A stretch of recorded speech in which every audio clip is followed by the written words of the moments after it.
Good morning बच्चों। Class 7 Hindi की class start होने जा रही है। चलिए स्टार्ट करते हैं। चैप्टर 4 कल हम पढ़ रहे थे, उसमें हमारा जो बाकी रह गया था, चलिए आज हम उसको पढ़ते हैं। देखिए, खाला ने चिल्लाकर कहा, अरे अल्लाह के बंदे, पंचों का नाम क्यों नहीं बता देता? कुछ मुझे भी तो मालूम हो। जुम्मन ने क्रोध से कहा, अब इस वक्त मेरा मुंह ना खुलवाओ, तुम्हारी बन पड़ी है, जिसे चाहो पंच बदो। खाला जान जुम्मन के आक्षेप को समझ गई। वो बोली, बेटा खुदा से डरो, पंच ना किसी के दोस्त होते हैं और ना किसी के दुश्मन। कैसी बात कहते हो? और तुम्हारा किसी पर विश्वास ना हो तो जाने दो। अलगू चौधरी को तो मानते हो, लो मैं उन्हीं को सरपंच बदती हूँ।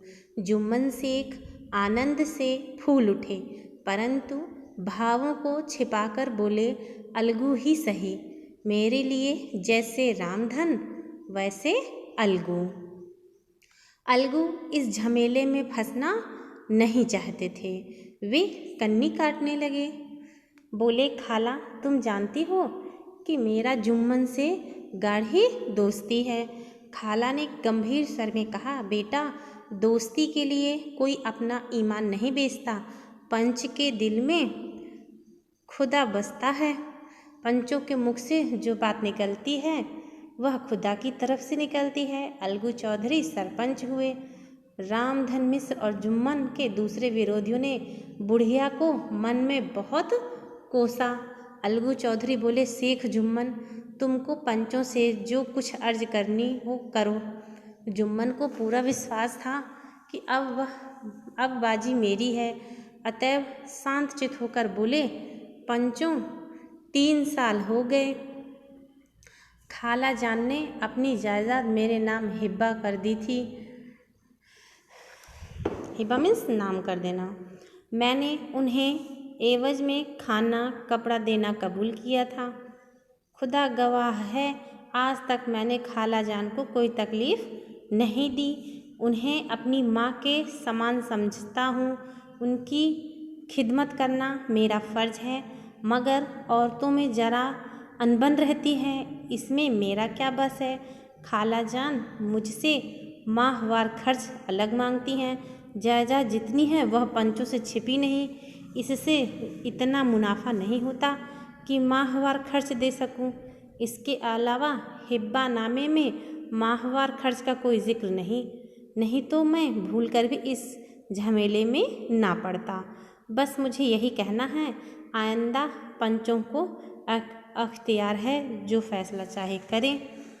अलगू चौधरी को हमेशा कचहरी से काम पड़ता था, अतः वह पूरी कहानी आदमी था, कानूनी आदमी था। उसने जुम्मन से जिरह शुरू की। एक एक प्रश्न जुम्मन के हृदय पर हथौड़े की चोट की तरह पड़ता था। रामधन मिश्र इन प्रश्नों पर मुग्ध हुए जाते थे। जुम्मन चकित थे कि अलगू को क्या हो गया था।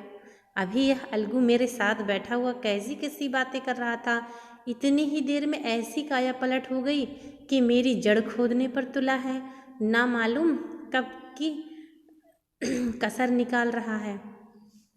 क्या इतने दिनों की दोस्ती भी काम ना आएगी?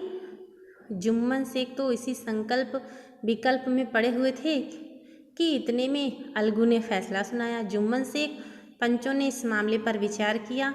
उन्हें यह नीति संगत मालूम होता है कि खाला जान को माहवार खर्च दिया जाए।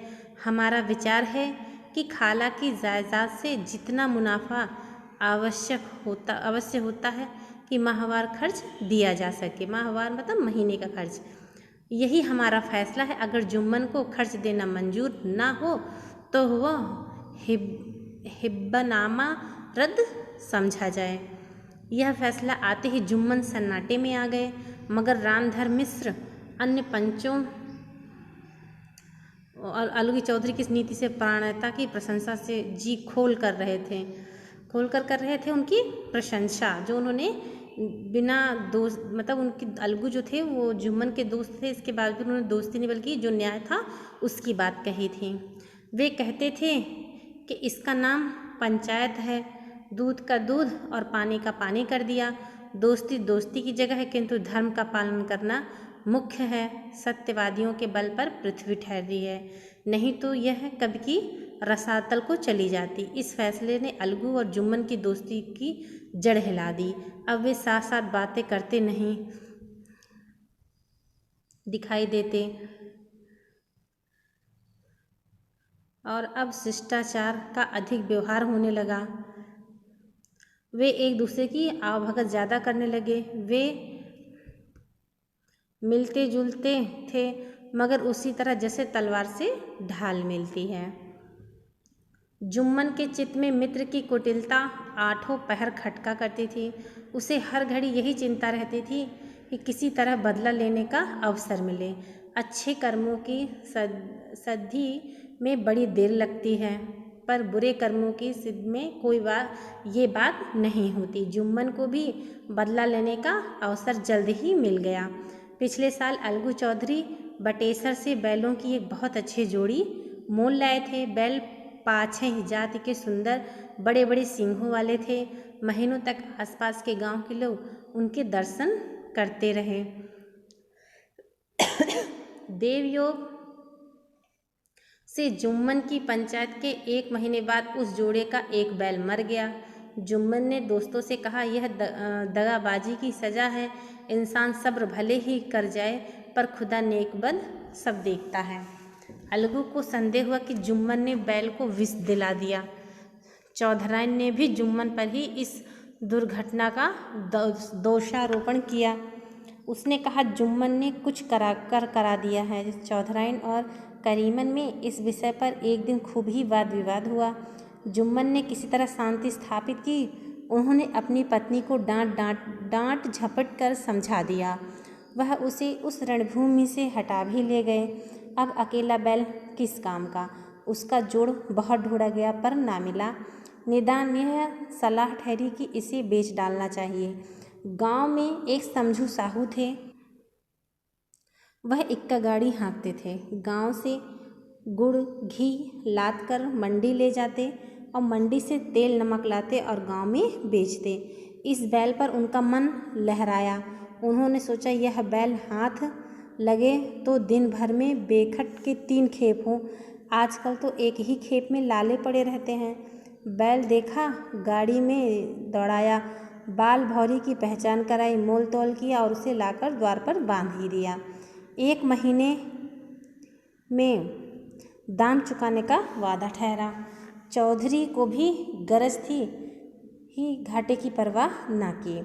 समझू साहू ने नया बैल पाया तो लगे उसे रगेदने। वह दिन में 3-3, 4-4 खेप करने लगे।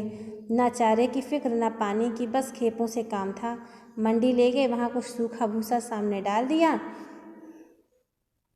बेचारा जानवर अभी दम भी ना ले पाया था कि फिर जोत दिया। महीने भर ही में वह पिस सा गया। इक्के का जुआं देखते ही उसका लहू सूख जाता। एक एक पग चलना दूभर था। हड्डियां निकल आई थी, पर था वह पानीदार।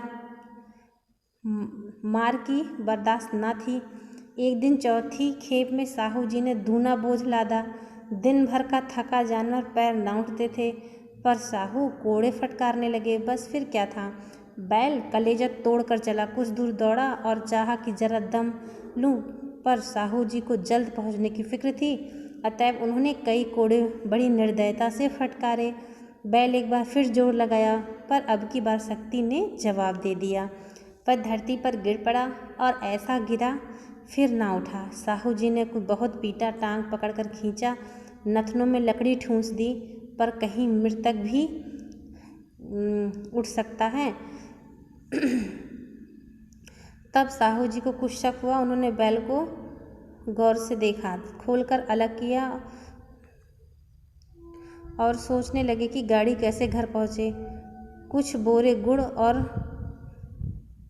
पीपे घी बेचे थे, जो 200-250 रुपये कमर में बंधे थे। इनके सिवा गाड़ी पर कई बोरे नमक के थे।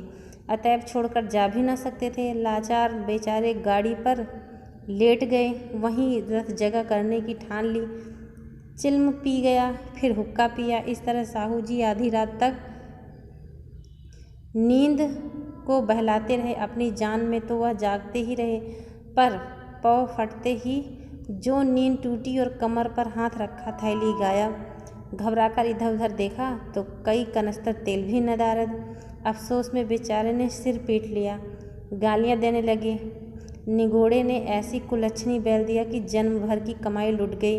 इस घटना को कई महीने बीत गए। अलगू जब अपने बैलों के दाम मांगते तब साहू को और सहुआइन दोनों ही उसको टाल देते थे। अब चलिए आगे का कल पढ़ेंगे। आज के लिए इतना ही।